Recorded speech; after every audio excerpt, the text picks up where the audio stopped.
Didžiojo Maro memorialas, The Great Famine, vaizduojanti sunku Airijos istorijos etapą, per kurį žuvo iš bado,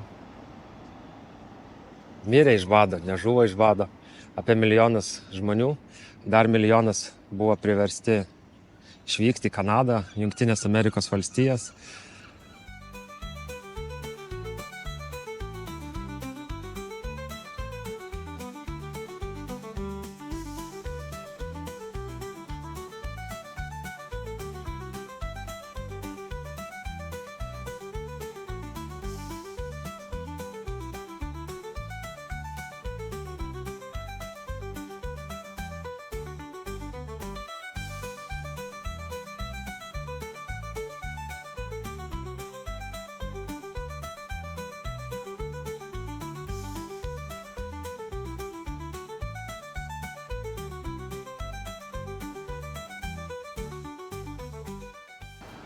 Visiškai šalia memorialo. Memorialas yra man už nugaros. Tai minutę paėjus yra Epic Emigration Museum. Modernus emigracijos muziejus, pasakojantis apie airių emigraciją Didžiojo Maro metais į Amerikos valstijas, Australiją, Kanadą.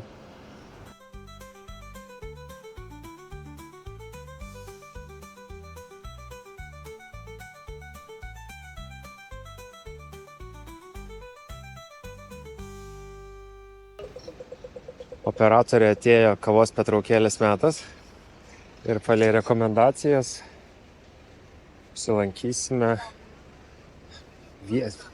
neplataus tinklo, o tik vieną kavinukę turinti Dubline Shoe Lane Coffee.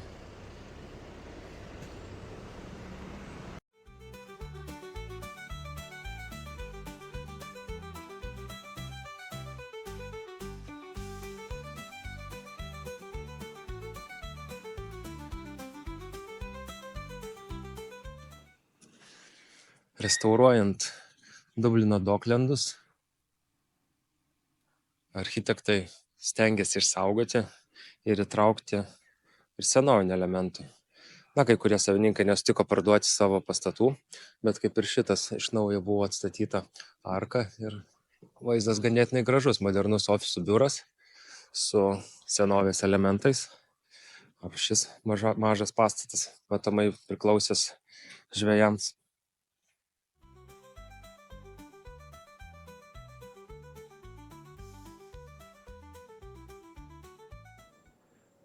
Pasukamas tiltas, per kažkurią vasario 16 stygos buvo nusidažiusios Lietuvos trispalvę.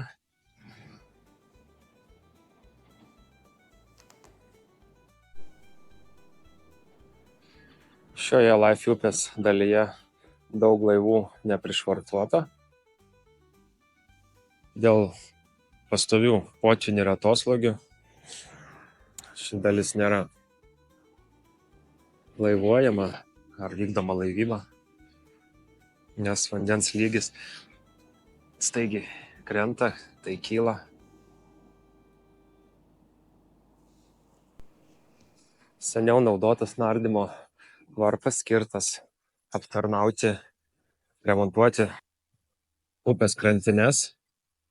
Darbuotojai įlįsdavo pro viršuje esantį liuką, nusileisdavo ir būdavo apsaugoti nuo vandens pratekėjimo ir turėdavo pastovų deguonies lygį.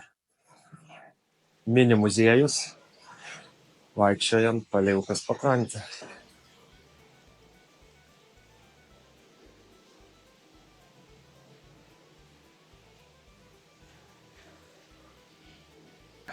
Dublino Docklandai, kaip lietuviškai dokai, pramoninis žvejybinis rajonas, per pastaruosius 20 metų pakitęs visiškai neatpažįstamai. Iš paprasto žvejybinio rajono patapo į metalų ir stiklainių rojų. Statybos besitęsiančios net ir šią dieną. Visur matosi kranai.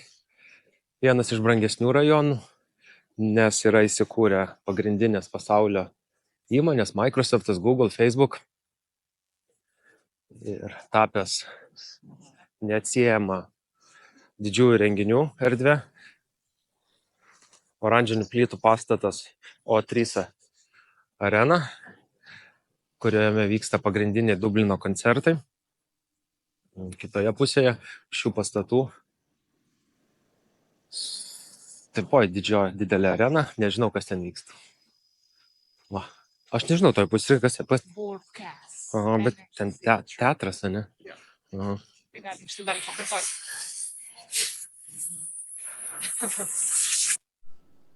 Jei kada iš Prancūzijos kelsitės tiesiai į Dubliną keltu, kelionė trunka 18 valandų ir išlipsite šioje vietoje.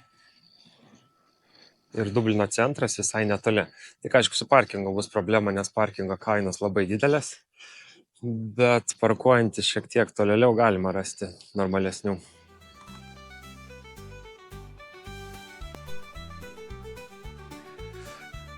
Senas ąžuolinis šliuzas, nebenaudojamas, net neberestauravo jie jo.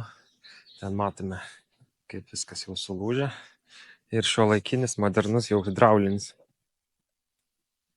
Skirtas iš Life upės patekti į didįjį doką.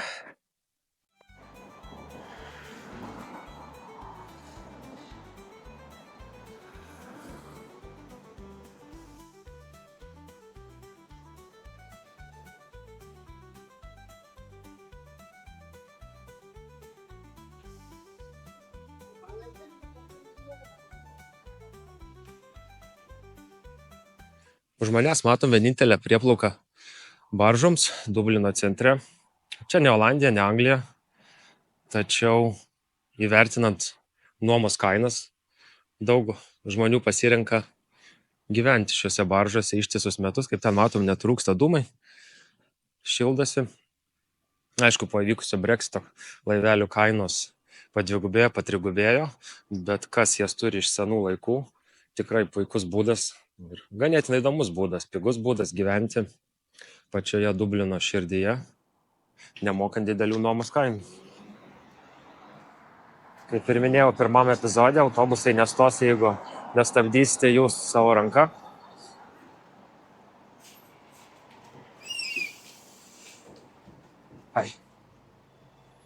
Bandėme pasinaudoti savo tarnybinę padėtimi. Puikiai pavyko. Šiai bilietas kainuoja 2,40 €. Ganėtinai normali kaina, nesvarbu atstumas. Taip ir minėjau, bilietų kaina 2,40 €, galima atsiskaityti grinaisiais, bet visada turėkit lygią sumą, grąžos neduoda, arba galima tapinti savo kortelę. Artėjant prie sekančio dienos tikslo, Gineso alaus daryklos, visam rajone matosi Gineso logotipai, datos. Įkurtas 1759 metais ir buvo išnuomotas 9000 metų laikotarpį. Skamba juokingai. Įėjus į patį Dublino Gineso muziejų rasite originalų kontraktą pasirašytą dar tais metais.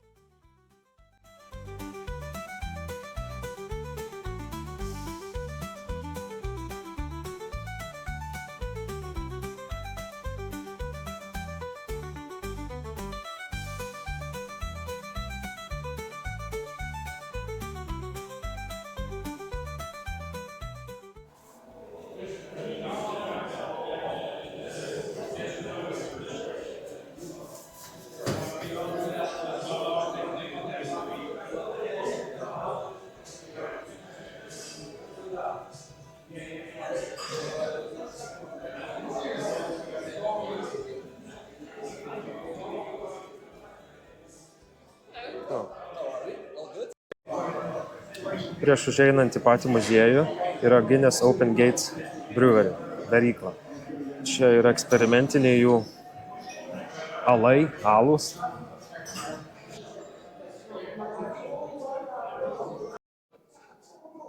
Na, laikas merkti ūsą.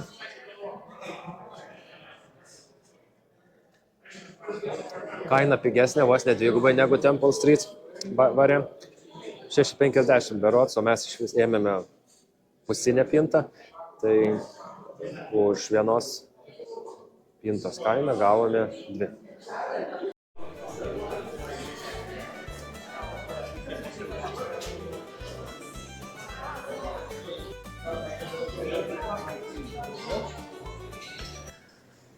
Na, papietavę Ginesu, traukėme tolyn link Gineso muziejaus.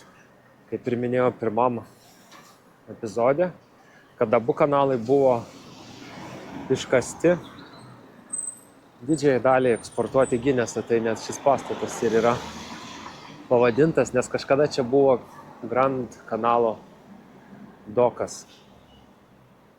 Iš čia buvo plukdomas visas Ginesas gilyn į Airiją.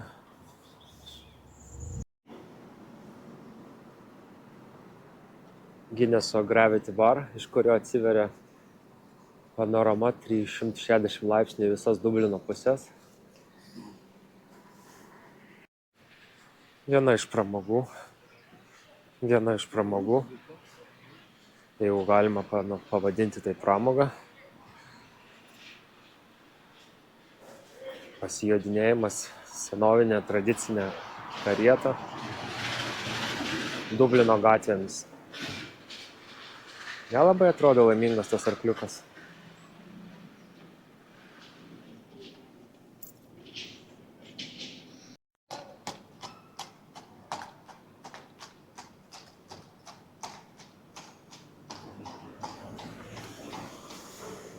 Na, sveiki atvykę į Gineso alaus daryklos muziejų. Bilietų kaina prasideda nuo 20 eurų. Vaikams iki 13 metų atrodo nemokamai. Verta pamatyti, vien dėl panoramos, kurie atsiveria įveikus visą muziejų, plus gausite nemokamą pintą alaus, o vaikai gaus baby pint.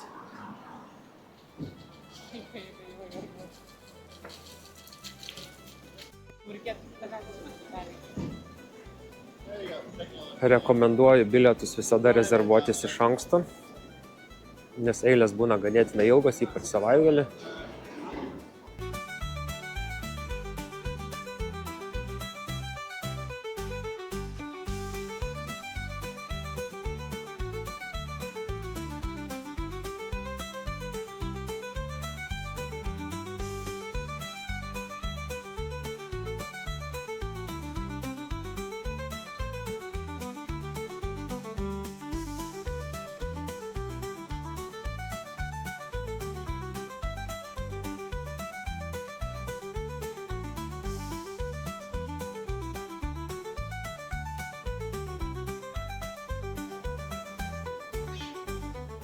Dvi pagrindinės traukinių stotys Dubline – Euston Station, Connolly Station, iš kurių galėtumėt nuvažiuoti skirtingus Airijos regionus. Traukinių transportas nėra gerai išvystytas, kainos ganėtinai brangios, bet jeigu norėsite kažkur nuvykti, tikrai verta, nes susisiekimas vyksta greičiau negu autobusu.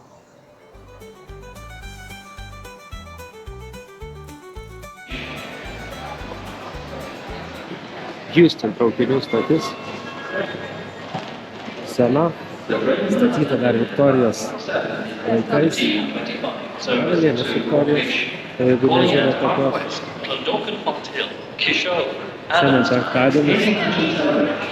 Labai viskas užimta. Paskutinę minutę tikrai negalite vietos nusipirkti bilietų, tai visada rekomenduoju rezervuotis iš anksto.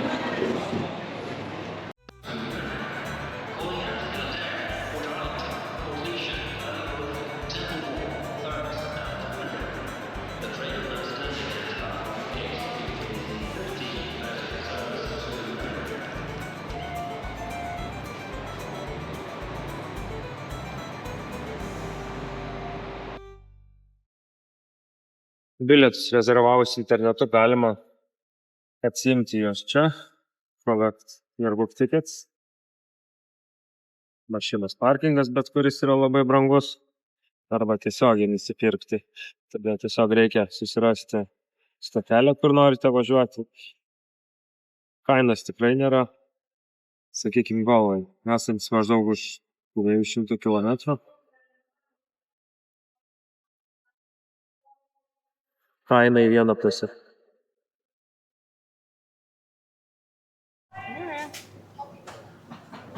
Ar kelionė į Dubliną bus sėkminga ir galėsiu laimėti 10 000, ar ne?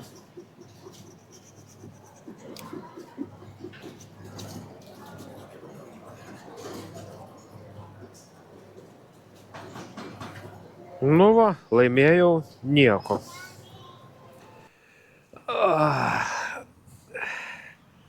Visada vaikščiant po Dubliną, jeigu būsite pavargę, visada rasite mažų parkų. Jų yra tikrai daug. Tai ypač šią gražią dieną, na, aišku, problema su soliukais. Nežinau dėl ko, bet soliukų čia tikrai nėra daug. Tai tenka sėstis ant akmens, nes parke yra tik tai 5 soliukai, visi užimti. Bet tikrai prisėskite, pasimėgaukite Dublinu ir jo panorama.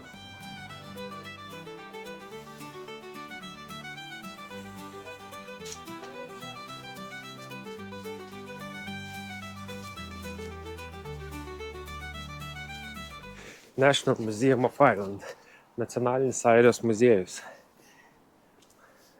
Ypač puikus muziejus praleisti lietingą dieną, jeigu jūsų vizito metu lis, kaip iš kibiro.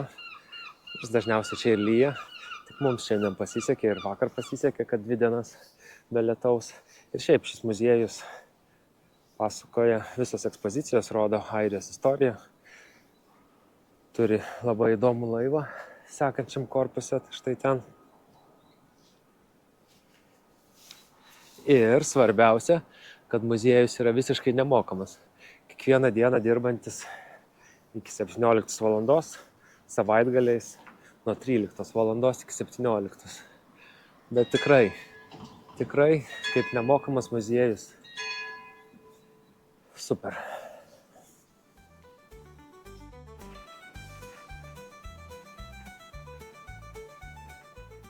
Senais laikais buvo naudojamas kaip armijos barakai. Šiai dienai, jeigu yra spec renginiai, dar būna susirenka kariai su spec uniformomis ir vyksta renginiai. Muziejaus įėjimas.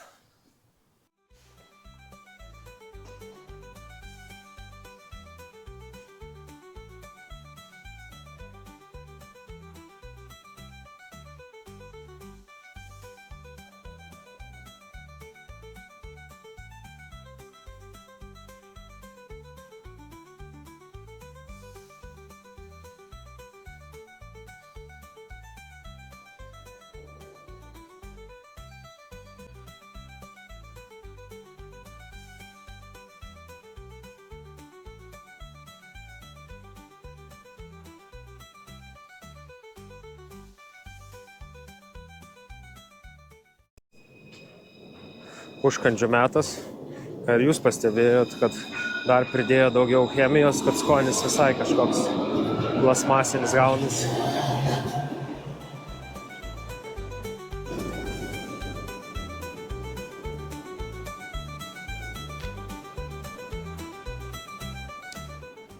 Na, čia stotelė viskio mėgėjams. Jamesono viskio varykla. Bilietų kainos prasideda nuo 30 eurų. Turo metu gausite paragauti šlakelį Jamesono, įvertinti. Airija didžiuojasi savo viskio pramonę. Vos ne kiekvienas didesnis miestas turi savo viskio varyklą. Dubline žymiausia yra Jameson. Artimiausia kita turbūt bus Tulamorėje.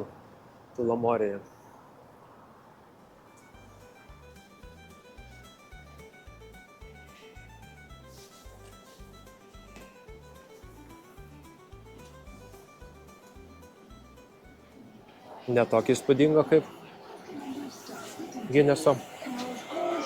Bet visada, jeigu ir nenorite užeiti į pačią varyklą, visada galite užeiti į dovanų parduotuvę ir gal rasite kažką savo įdomaus.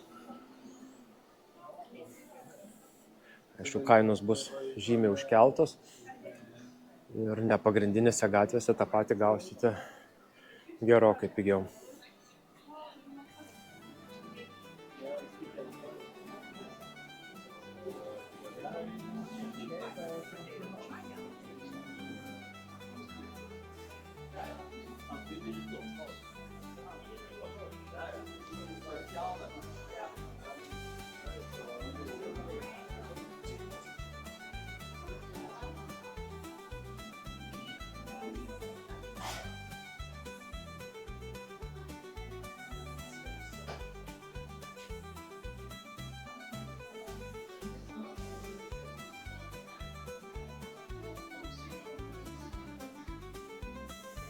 Nu ir kaip beginėsiu.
Kaip ir minėjau anksčiau, vakarėjant žmonių kiekiai didėja, net nereikia, kad būtų sutemus.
Tai šį epizodą užbaigsime Leo Burdok tradicinėse fish and chips restorane. Kuom skiriasi angliškas fish and chips nuo airiško?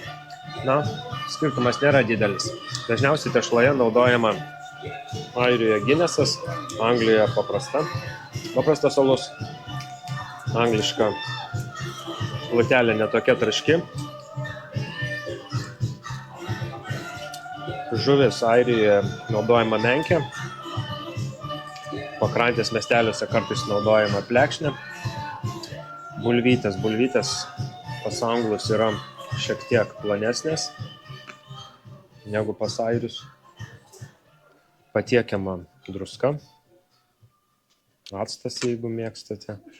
Šiaip dar turėtų būti kažkoks padažas ir trintų ryžių košė, bet čia nėra jos. Kaina buvo 18,95, tikrai geriau negu vakar. Ir porcija gana didelė, 2 žmonėms pilnai užtenka. Dėkui, kad žiūrėjote ir susitiksime kitais kartais.